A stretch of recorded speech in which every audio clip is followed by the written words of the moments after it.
سڵاتان لێبێت ئازان و خۆشەویستان لە تەوەری دوی بەنامەکەماندا باز لە مافی پێغەمبەر صلی الله عليه وسلم لەسەر ئومەتەکەی دەکەین.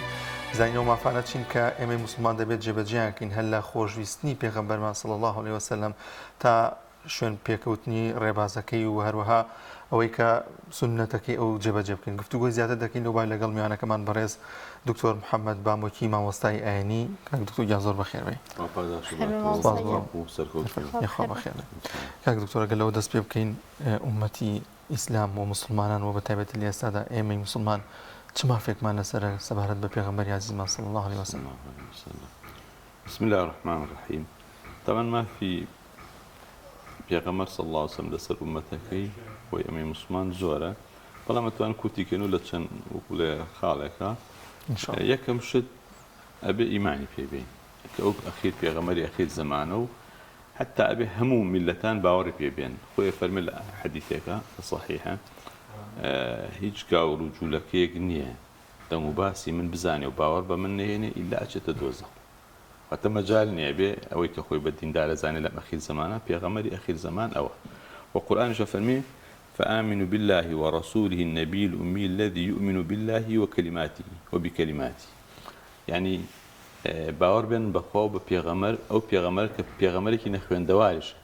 كوشون كوتي بيامو شريعتك إخوان لبروا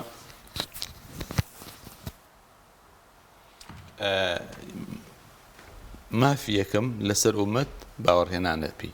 ما في كتري أو هركاتي أم بيغمران ناوي هندا صلواتي لسر بدري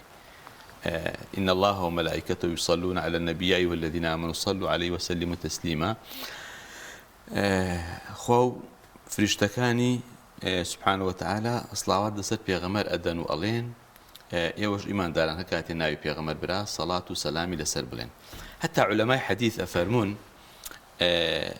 ئەوەتە کە تۆ بابەتێکە نووسی یا بابەتێکە خوێنی تو لە کتێبێکە چەند جار ناوی پێغەمبەر دێ صلی الله عليه وسلم ئەفەرمێ ئەبێ بڵێ صلی الله عليه وسلم. حتى ئەمەی کە ساد ئەنووسن یا درودی خوای لەسەر بێ دال و خایەک ئەنووسن یا چی علەمای حەدیث ئەفەرمەوە دروست نی، ئەوە شتێکی خراپ. هەر بە لەفظ بنووسی صلی الله عليه حتى تەرجەمەکردنەکەی قەینا باشە بڵێ درودی خوای لەسەر، بەڵام درودی خوای لەسەر بێ ناکاتە صلی الله عليه وسلم، یعنی دەقا و دەقی ئەو دەرنایە لەبەرەوە هەر صلی الله عليه وسلم کە بڵێ بەقووەتر و بێمشکیلەترە. خاڵێکی تری ئەوەیە کە وەکو تۆ ئەو شەریعەت و پەیامێکی هێناوەتی جێبەجێیکەی تەطبیقیکەی لە ژیانە چوەکو تاک چوەکو دەسەڵات. قورآن فەرمێ فەلا وەڕەبیکە لا يؤمنون حتى يحكموك فيما شجر بينهم ثم لا يجدوا في أنفسهم حرجا مما قضيت ويسلموا تسليما. يعني سوێن بە پەروەردگاری تو ئەی محەممەد ئەو خەڵکە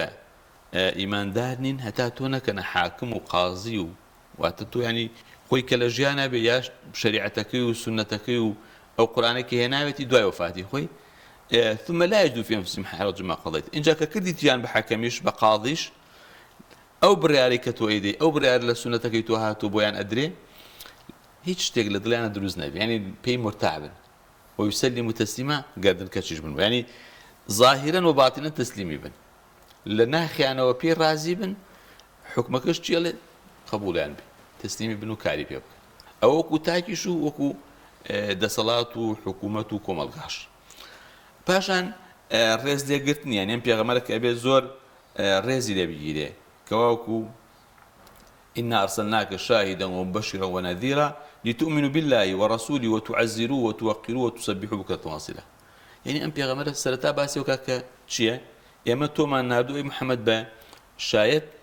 بلسر أمتاني تلسر بيغمران تلك بيا مكان نقاندو ومبشرا ونذيرا مجددر وترسينال بي مجددر بواني شوين تكون ترسينال بواني شوين ناكون وتعزروه وتوقروه يبيوا تعزيري بكاني بريز رايب ريز وقوري وشكوي أو راقرن. يعني حتى آياتها تتخور نهبه بيغمرك وخلق تربانك آياتها كيف لدواي لبشتي مالو هنا كانوا بدأني بازباني مكان من وراء الحجرات قالوا بيبقى أدب وفميلر قالوا بنك برز مكانه لا ترفعوا صوتكم فوق أصوات النبي ولا تجعلوا له بالقول. خۆی باڵادەست ئەم خۆشەویستیت چی بوو؟ ینی تایبەت هەی بوو بۆ پێغەمبەری عەزیزمان صلی الله عليه وسلم ئەم وردەکاریانەی باس کردو بۆ ئومەتەکەی. یعنی ئۆزانی گەورەی ئەمە لە چیا دەرەکەوێت لە چەند خاڵێکە لە دوو ڕووە دەرەکەوێت. لە ڕوویەک و ئەم پێغەمبەرە صلى الله عليه وسلم جایە لە هەموو بەشەر و حتا جیاوازیشی لەگەڵ پێغەمبەرەکانی ترش عەلەیهیمو سەڵات وەسەلام هەیە چونکە کۆتا پێغەمبەرە بێ وڵێ کۆکەرەوەی هەمووی بێ و ئەبێ تر شتێکی تر نەمێنێت دوای ئەم بەیانی نەکرد بێ ڕۆشنی نەکردێتەوە خاڵی دووهەم و گرنگتر ئەوەیە ئەم هەموو شتەکە ئێمە باسیەکەین و شتی کەژماوە باسیکەین لە ناو میلەت و ئومەتێکی نەهاڕاوی زبری وەکو بڵێ عەرەبێکی دەشتەکی لە ناو ئەمانە ئەم پێغەمبەرە بێ ئەم ئاداب و ئوسوڵ و زەوابیت و ڕێز و ئیحتیرام و تەعامل جوانانە جێبەجێ بکرێ یعنی میلەتێکە نە ئەزانێ گەورە و بچووک چییە هەر ژیانی خێڵەکی ئەژی هەر خەریکی تاڵان و بڕۆیە کێ بەهێز ئەوی تر لە ناوە بە کێ دەسەڵاتی ئەوی تر ئەچەوسێنێتەوە کەچی ئەم پێغەمبەرە لەیلا دێت سەڵاسم عەدل بەرپاکە یاسا بەرپاکە شەرعی خوا باڵا دەست ئەبێ کەس فەرقی نییە لەگەڵ کەسا کەس نابێت دەنگ بەرزکاتەوە کەس نابێت زوڵم لە کەس بکە کەس نابێت مافی کەس پێشێلکە ئافرەت ڕێزی ئافرەت کە ئافرەت زیندە بە چاڵەکرا مافی نەبوو میراتی نەدرایە هەرچی تۆ بڵێ مافە نەیبوو ئەهێنێتە ڕیزی پیاوە بەڵکو ئافرەت ئەوەنە گەورە بێ لە سای دەوڵەتی ئیسلامیە زۆر ئافرەت ئەوەندە خوێنەوار ئەوەندە ناودار ئەوەندە گەورە بن تەسەوور ناکەی یعنی لە مێژووی ئیسلامە یەک کۆمەڵی زۆر ئافرەتی ناوداری عالم زانا کەڵە هەڵکەوتوو لە علم و زانستە هەمانە باوەڕ ناکەم لە هیچ ئومەتێکی تراشتی وەهابی ئەمیش ئەوە گەێنێ کە ئیسلام و ئەم پێغەمبەر ئیسلامە ڕێزی بە ئافرەت داوە ڕێزی بە ئافرەت داوە لەبەرەوە ئێمە چەند بتوانین وەکو ئەگەر مەجال و دەرفەت بوو باسیکەین هەندێ زانا و پیاوی هەڵکەوتووی غەرب کە هەندێکیان موسڵمان بوون و هەندێکیان موسڵمانیش نەبوون دیراسی ژیانی پێغەمبەریان کردووە زۆر شتی گەورە ئەڵێن لەسەر پێغەمبەر زۆر شتی جوان ئەڵێن لەسەر پێغەمبەر لەوانەیە ئێمەی موسڵمان و شوێنکەوتەی نیوەی ئەوانە ڕوبعێکی ئەوانە جاری وای بەڵام سەدێکی ئەوانە دیراسی ژیانی پێغەمبەرمان نەکردبی یعنی غاندی کە سەرکردەی هیندیەکانە ئەڵێ من ژیانی ئەم پیاوە دوو بەرگە بەرگێکی خوێندوەوە خۆزگە مەجالم بە ئەوی کەشی بخوێنمەوە بەڕاستی پیاوێکی گەورەی ئەمەی کەڵێن بە شمشێر ئەم دینەی بڵاوەت و ئەسڵ ئەساسینی يول دورانت كقصة الحضارة هي يعني على براسي أم محمدا كمن سيري حديث كان كم زور جرينجي بعلم داوة زور علمي لا بيروز وزور سرسان بو بعلم هيج سركرديكي مصلحكي سياسي وكمالاتي من بينوا وك محمد بيلا جرينجي دان بزانستو علمو بيشكوتنا إيمتش يعني بيعك بيغمرك حرفك ناخذ وتل الصلح حديبية ك علي الله بنوس بسم الله الرحمن الرحيم نوان رازيان قريش الله بيكوجن ولا نايكوجن الله بيشان يعني بيوم نازل كامل بسم الله الله بيشان من جا خوي كوجن صلى الله عليه وسلم علي الله نايكوجن ها يعني ام بيغمر شي وانا قوري ام بيغمر وتاري دا خلقي سرسام كردو قصي كردو خلقي سرسام كردو قصه كان هموي يعني جوامع الكلمه يعني شي يعني هالرستي قال بر معناه وكو قصي عاتينية وكو قصي يمانانية ها يعني شون آية القرآن هم معجزة بالألفاظ كاني زور اللي في المدقاني في غمر جوان زاناك هي شريف رضيب يوتي زور لعلمي بلاغة أخوانا ولا كما اللي في المدقاني في غمر كوكدوتو كإعجازات النبي بس أو لفظانك أو حديثانك يعني شون آية معجزة للري بلاغة ويجي أم حديثي في معجزة للري بلاغة وروان بيجيو لبروا بيغمر إخوة أو بلم يجي لمستشرق وزانا غربي كان عليه هيا لعلم هالكوتو زور هالكوتو لا يعني كمالاتي زور بهيز لا يعني سياسة سركديكي بقوة لا يعني عسكرية سركديكي لهاتوا بس يجي هم أمانة بيكو كوكاتو ليك شخصان يلا محمد عنبي يعني ليكاتا خطيبة سركديكي عسكرية بياوكي إدارية بياوكي زور بهيزي كمالاتية كسيكي زور لروي آبوري اقتصادي وبهيزة يأمني لك سيكا كوبيتو تو سر كسيبيني للاين دو لاين سي لاين أو بري شوال لاين بلام همو كوي لاين كان جيان كبيويستا بو جياني مروفاتي لسركديكا لبياوكا لشخصيكا كوبيتو أو قصي يمني أو قصي وكابراكا ناوي سەسەر کردەی نووسێ لە مێژووی بەشەرێتە لە هەمویان گەورەترن لە یەکەم ناوە پێغەمبەری نووسیوە سەڵاسەم کابرا ئەمریکی مام ساوام بەڵگە نییە لەسەرەوەی کە ئەم پێغەمبەرە لەلایەن خی گەورەوە نێردراوە پامێکی ئاسمانی بۆ هاتووە بەتەکیید پێغەمبەرێک هەر بە مناڵی باوکی بمرێ بە بێ باوک گەورە بێ دوای لای باپیرەی بێ دوای لای مامەی بێ دوای لای باپیری بێوەنە کەس و دەرەتانی نەمێنێ بە فەقیری و هەژاری گەورە بێ خوێنەواری نەبێت لە مجتەمەعێکی دواکەوتووە بژی ئەو پیاوێک زۆر عالمێکی گەورەیە ئەو ئاەتە خوێنتو ئینەما یەخشە الله من عیبادی العولەماء ئەڵێ ئەم ئاەتەی خوێندو وتی من 50 ساڵە دیراسە ئەەکەم اینجا ئەوەی ئەم ئاەتەیە لە ئیسە من پێیگەشتم دوای 50 ساڵ کەچی ئەم ئاەتەی فەرمی ینی ئەگەر محەممەد ئەمەی وت پێ ئەوە من هەر لەم دەقە ئیمانیانە ئەلەم وەڵاوت پێ دێڵ ئەشهەدو ئەن لا ئیلاها ئیلا الله وأشهد أن کابرا بە 50 ساڵ دیراسە عالمێکی گەورە بگاتە شتێک کە پێغەمبەری خوا لە 2 دقا فەرموو بێتی ئێمە گەر خوا ئاگاداری نەکا خۆم پێغەمبەرە چ بزانێ لە کاتێکە ئێستا هەندێک کەس پیا بوونەڵێن ئێمە بەس گوێ لە قورآنەگرین و پێڕەوی قورآنەکەین قسەکانی پێغەمبەر ئەوەی کە جازانێەوە چی بۆتی ئێستا مەسە تووسێکی لە ژیانی ئێستی خۆمانە مەسەلا بۆ نمونە بیلا تەشبیه ئێمە قانونمان هەیە دەستورمان هەیە دەستور بڕگەسەرەکیەکانە قانون شەرع و تەفسیلەکەیەتی یعنی قورآن وەکو دەستورەکە وایە یعنی شتە ئەساسی و سەرەکی و بنەڕەتیەکانی تایە بە کورتی بەس شەرح و تەفسیلاتەکەی ڕوونکردنەوەکەی لە سونەتایە وأنزلنا إليك الذكر لتبين للناس ما نزل يعني إما قرآن من نادو بوتو بويتو بوين رون كيتو إم بيغمر چون بوين رونك قرآن خوي رون نكردوتو قرآن أولا قرآن كان بور رون كيتو إن جاء لتشن شو نافرمي أطيعوا الله وأطيعوا الرسول وما لروي زماني عربي وبلاغته أطيعوا فعلك دعوة بالخوا أطيعوا الله يعني سرب خوا فرمي بيجوي خوابك وأطيعوا الرسول يعني شون بو خواي وتو أو بو بيغمر شو بكارنا بلام دواك أفهم وأولو الأمر منكم بو أيت البكارنا يعني بكار بدس مسلمان كان بيجوي وانش كان يعني لتشواتشوي إطاعي خوا بيغمر بلام شون بو خواي إطاعة بكارنا فعلك أطيعوا همان فعلي بو بيغمر بكارنا يعني شون بيجوي خوا كري أو بيجوي بيغمر شكري جا پێغەمبەری خوا خۆی لە حەدیسەکە ئیشارەتی بەوە داوە صلی الله علیه وسلم فەرمێن لەوانەیە ڕۆژگارێک بێ نەفەری لەسەری و ئاوا لەسەر قەنەفە و کورسیەکەی پاڵبات و بڵێ ئەوەی لە قورئانە بوو وەریگرن و ئەوەی لە قورئانیشان نەبوو لێی گەڕێن ئەلا ئینی ئوتیت القورئان ومثله معه ئەوسا بزانن من قورئان و هاوشێوەی قورئانیشم پێدراوە چونکە پێغەمبەری خوا کە صلی الله علیه وسلم ئەگەر شتێکی کرد بێ بڕیارێکی دابێ قەزاوەتێکی کرد بێ موقفێکی وەرگ بێ لە شتێ ئەگەر نەی پێکابێ ئیجتیهاد بوو بێ خوا بۆی ڕاست کردوتەوە وما ينطق عن الهوى نامەسایسە بۆ نمونە لە فیدیۆ وەرگرتن لە ئەسرای بەدرا قورئان ڕاستی کردوتی نەبووە وای لە چەند شوێنی ترا مەساخوای گەورە بۆی ڕاست کردو کاتێک کە پیاوە کوێرەکە هاو بەلای فێر بێ و کافرانی قورێش داوایان کرد و بیان بینێ تۆزێ ڕووی خۆش نەبوو لەگەڵم پیاوە خوای گەورە یەک سوورەتی ناردەخوا لەسەری عبس وتولى أن جاءه الأعمى وما يدريك لعله يزكى أو يذكر فتنفع تاكو تاي سورة زۆر باش مامۆستا پێغەمبەری عەزیزمان صلی الله علیه وسلم دەفەرمێت ئەو کەس ئیمانی تاو نییە تاوەکو منی لە خۆی لە دایک و باوکی لە ماڵی دنیاش تەنانەت خۆشتر نیە یعنی دەبێت ڕوونکردنەوە بێتە لە ئومەتی مسلمانانە لە ئێستادا کە تێدا دەژین بۆچی کاتێکە قسەیەک دەوترێت بە باوکمان بە حیزبەکەمان بە بۆ نمونە کەس و کارمان یەک هەر شتێک بێت خێرا ئێمە دینە جواب و زۆر جار شەڕێکی گەورەشی لەسەرەکەین بەڵام بۆ پێغەمبەری عەزیزمان صلی الله علیه وسلم ئەو کاردانەوەیمان نییە و چی بکەین بگەینە و پلەی کە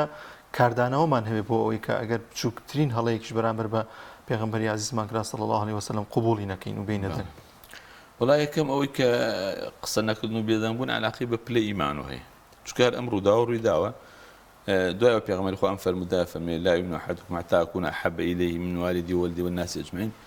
عمەری کوڕی خەتاب فەرمێ ئەی پێغەمبەر خوا وەڵام من تۆم لامو کەس خۆشتری بەس خۆم نا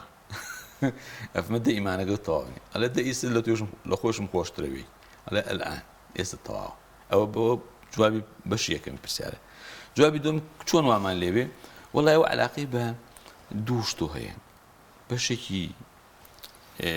نەزەری و عیلمی بەشێکیشی تەطبیقی بەشە نەزەری و عیلمیەکەی ئەوەیە ئێمە بزانین ئومەتی ئەو پێغەمبەرین بزانین بەش شایەتمان دوو بەشە أشهد أن لا إله إلا الله وأشهد أن محمد رسول الله زين أم أشهد أن محمد رسول الله چی لە ئێمە ئەوێ چی لەسەر ئێمە پێویستەکە چ ئەرکی خاتە سەر شانمان یەکێ لەوانە ئەوە توعەزیر و توەقیر و ئەوەیە توعەزیرانی پشتی بگری و توەقیر و ڕێزی بگری شکۆی بگری ها ئەو شتانی باسم کرد مەسە تۆ دەنگ بە سەریا بەرز نەکەیت و کە خۆی لە ژیانێ نەک دەنگ لە زمانی سەحابە کە پێغەمبەر وفاتی کردووە یەکێ لە مەزۆتی پێغەمبەر دەنگی هاتووە عومەری کوڕ خەتابەتی ئابڕۆ و دوانم بۆ بێنە قسەکە نێنێتی ئەوەی خەڵکی کوێن پێڵا خەڵکی تایفی تایف ئەنی دەری مەدینە وڵی خەڵکی ئێرە بوو نایە دارکاری مەکرد ئەوە مزگەوتی پێغەمبەرە چۆنێ دەنگ بەرزەکەونەتیایە یعنی بە مردوویش نابێت دەنگ بەرزکرد چکە پێغەمبەر جەناز قەبرەکەشی لەوێ سەڵاو عەلەیهی وسەلەم ئەوە لەبەرەوە ئەبێت تۆ کۆمەڵە دیراسە کۆمەڵێک لێکۆڵینەوە کۆمەڵێک خوێندنەوە بۆ شتەکان بکەی کە تۆ کە موسڵمانی شوێن کەوتنی تۆ بۆ پێغەمبەر شایەتمان بەشی دووهەمی شایەتمان کە تۆ شایەتی پێ ئەدەیت بە شانی پێغەمبەرە صلی الله علیه وسلم یعنی چی لەسەر تۆ پێویستەکە پاشانیش دین ئەمە بەشی گەورەی دینە کە شایەتمانە کە پێ ئەچیتە دینەوە ناو دینەوە و ئەگەر ئەوەش هەڵوەشێت تۆ لێ ئەچیتە دەرەوە ئێ باش ئەگەر تۆ ئەوە ساق و ڕاست و دروست نەبێ و ڕێز لەوە نەگری و مقدس نەبێ لاو ئێ باش یعنی تۆ لەسەر شتێکی شەخسی عایلەیی مەسالیحێکی مادی لەسەر ئەمانە لەسەر شتێکی حیزبایەتی و دنیایی لەسەر ئەمانە بە جواب دەیت و خۆت تۆ ڕائەکەیت و شەڕ دروستەکەیت و مەشاکی لەنێیتەوە یعنی ئەوە زۆرن ئەنجا ئێمە بێن با سێری مێژوو بکەین بۆی دایمە مێژوو ئێمە فێر شتەکە یعنی لە شەڕی ئوحودا کە موسڵمانان ئەشکێن لە ئەخیرا کە زۆر وەزعەکە ناڕەحاتە بێ و موسڵمانان شپرزە بنوانە 12 کەس لەگەڵ پێغەمبەر ئامین 12 کەس ئەوش یەکدوانێکیان قوڕەیشین مهاجران ئەوانیان ئەنساری مەدینەی زۆریان شەهید دەبن بۆی پێغەمبەری خوا دەستی کافرانیان نەگات ێ بەڕاستی حەزەکەم لێرەش یەک پێیان بڵێم لا ئێمە مەولونامەکەن و نقڵ و چکلێت و شتە هەنێ شتە خوێنەوە بەعزێکی ئەساسی نێ و درۆ دەلەسێ و ضعیف و مەوزوع و بابەتانە ئەو سەحابانە کە لەو مۆقیفا 6 کەسیان خۆیان بە شەهید بوو نەدەن بۆی پێغەمبەری خوا شەهید نەبێت دەستی کافرانی نەگاتێ ڕزگاری ببێ ئەوانە پێغەمبەریان لە ئێمە خۆشتر نەویست توی ئێمە مەولونامەیەکە خوێنینەوە زۆر جار هەنێ لەوانە مەولونامەیە خوێن و نوێژ ناکەن مەشهور بۆ کابرایەک حاکمێکی گەورە بۆ لە شوێنەکە هەموو ساڵێ مەولونامەی خوێن و یەک ڕکات نوێژی نەکرد کاکەوتە ئەو شەهید بووە هەتا لە پێغەمبەری خوا فەرمی ما ئەنسەفنە القەول دوایەکە کە وەزعەکە تەواوەتی بەڕاستی ئەمانە زۆر لەگەڵ منە زەحمەتی زۆریان کێشە زیاد لە پێویست لەگەڵ مناوە ئەنجا کاتێک وەکو بەیعەتی عەقەبەی دووهەمی پێدەن ئەنساریەکان عەباس ئەڵێ ئەمە لە ناو خۆمانەیە کە سوکاری ئێمەیە ئەگەر ئەتوان بیپارێزن و پیاوانە بابێ ئەگەر ناتوان بانەیە بۆ ناوتان دەستێ لابە بەیعەتی دێنەوەن وەکو چۆن ژن و مناڵەکانمانە پارێزن ئەوە تۆ پارێزنی پێغەمبەری خوا فعلەن واشە بێ یعنی هەموو تەسیحێکە دەن ئەنساریەکان لە پێناو پشتیوانی لە پێغەمبەر صلی الله علیه وسلم لەبەرەوە نابێ یعنی ئەوەنە سارد و سڕ بین ئەگەر سارد و سڕ بین ئەوە نیشانەی ضعف ئیمانەکەی ئەگەر نا واللهی خۆی فەرمی پێغەمبەری خوا صلی الله علیه وسلم لە حەدیثێکە ئەفەرمێ لە ئومەتی ئەخیر زەمانە خەڵکانی پێیابن ئەوەنە منیان خۆشەوی تەمەن ئەوەنە خۆشەوی هەموو شتێکن لە پێ ناوێ ئەوەنە منیان خۆشەوی هەرچی حەزەکەن هەرچی سەروەت و سامان و ماڵ و هەرچییانە لە بین بچێ بەس چایان بە ملکەوەیەک لە حەزە وە لە فەرمودێکی فەرمێ هەر کەسێ سونەتێکی من کە لە ناو خەڵکانە ماوە وەکو مردووی لێ هاتووە زینووی کاتەوە ئەو منی خۆشە هەر کەسی منی خۆش بێ لە باش تا پێکوی اینجا خۆشویستنی پێغەمبەر بە چیە بێ ئاەت بۆمان دیارەکە قل إن كنتم تحبون الله فاتبعوني يحببكم الله ئەگەر ئەتانەوێ خوا ئێوەی خۆش بێ ئێوەش خواتان خۆش بێ شوێن پێغەمبەر بکەون بە شوێن کەوت نەکەی تۆ خۆشەویستیەکە دەرەبڕی تەمەن کە خوات خۆشەوی پێغەمبەرش خۆش دەوێت بۆیە لەم وەسیلەوە تۆ خۆشەویستی خوا بۆ خۆت بەدەستێنی کە شوێن کەوتنی پێغەمبەر ئەگەر یەکێ فإن المحب لمن يحب يطيع عەرەب ئەڵێ هەر کەسێکی خۆش بێ بە گوێیەکە قسەکانی گەورە ڕائەگرێ خاتە سەرسەری خۆ ناگرێت تۆ کەسێکت خۆش بێ و حسێب بۆ قسەکانی نەکەی حسێب بۆ تەوجیهاتەکانی نەکەی حسێب بۆ نەسیحەت و ئامۆژگاریەکانی نەکەی باش مامۆستا زۆر کات بینەرە بەدیار ئێمەوە دانیشتووە گوێ لەم قسانی بەڕستەگرێت تووشی ڕاڕایەکە بێت تا چەند ئەکەوێتە دوودڵیەکەوە تا چەندی پێغەمبەری خوای خۆشەوێ ئێمە میعارێکمان هەیە پێوەرێکمان هەیە بۆی بیسەلمێنین پێغەمبەری خوان بەڕاستی خۆشەوێ مافەکانی خۆیمان داوە بەڵێ بەڵێ ئیسەم ئاەتە خوێن و باسی خواکە هەمان ئاەت بۆ پێغەمبەر ژەشێ یعنی خوای گەورە پێوەری دانا ئیبن کەثیر لە تەفسیری ئەم ئاەتە فەرمێتی ئەڵێم ئاەتە خەڵکی منافق و موسڵمانی ناڕاست کەشفەکە یعنی فەزحەکە کابرا لە من پێغەمبەرم زۆر خۆشە من خوام زۆر خۆشە دەی بزانم شوێن کەوتەی پێغەمبەری ئەگەر شوێن پێغەمبەر کەوتی سونەتی پێغەمبەر کەوتی معنای خوا خۆشەوی ئەگەر شوێنی نەکەوتی ئەوە ئیدعای یعنی ئێمە سید قوتب قسەیەکی جوانەیە ئەفەرمێ ئێمە ئاەتەکانی قورئان خوێن و کۆمەڵێک تەوجیهات و ڕێنمایی و ئامۆژگاری بۆ ئێمە تایە بێ وا بکەین دوای خەڵکی شەبینین وا ناکە خۆشی بە ئیماندارە زانی ئەلە تۆ لێوە ئەکەویتە وەکو تۆڵێ ئەکەویتە دووڕیانێک و یعنی یا ئەمە وانە یا ئەمە مسلمان نییە مسلمانێکی تەواو نییە فعلا ئەمە مسلمانێکی تەواو نیە ئاەتەکان وعدەی خوا وایە مەسا خوای گەورە فەرمێ ئین تەنسوڕ الله ينصر ئەگەر ئێوە دینی خوا سەرخن خوایەوە سەرەخات ئێمە کاتە سەر ناخرێن چییە؟ ئێمە دینی خوامان سەر نەخستووە ینی بەش یەکەمی ئاەتەکەمان نەکردووە تێگەی لەبەرەوە ئەم معادلاتانە کۆمەڵێک هەتا ئەمە علەمای تەفسیر نووسیویان ئەمە کۆمەڵە قەواعیدە لە قورئانە هەیە کۆمەڵە قەواعیدە لە سونەتە هەیە ینی کۆمەڵە بنەمایە یاسایە ئەگەر تۆ ئیمانت ڕێک و پێک و دروست بێ بە چاکی شوێن پێغەمبەرەکەی بە چاکی فەرمانی خوا و پێغەمبەر جێبەجێەکەی صلی الله علیه وسلم ئەگەر ئیمانەکە لاوازی تیا بێ ئەو دەسێت ئەو حەدیثی کە خۆی فەرمی کاتی صحیحە ئەفەرمی من رأى منكم منكرا فليغيره بيده هەر کەسێ منکەرێکی بینا با بەهێز و بەدەست نەیەڵێ بکری فإن لم يستطع فبلسانه ئەگەر بەدەست نەیتوانی با بە زمان و بە قسە و ئامۆژگاری فإن لم يستطع فبقلبه وذلك أضعف الإيمان ئەگەر نەیتوانی با بەدڵ این لە دڵۆ پێی ناخۆش بی ئەگەر ئەمەش نەبووی تر ئەمە ئەڵێ أضعف الإيمان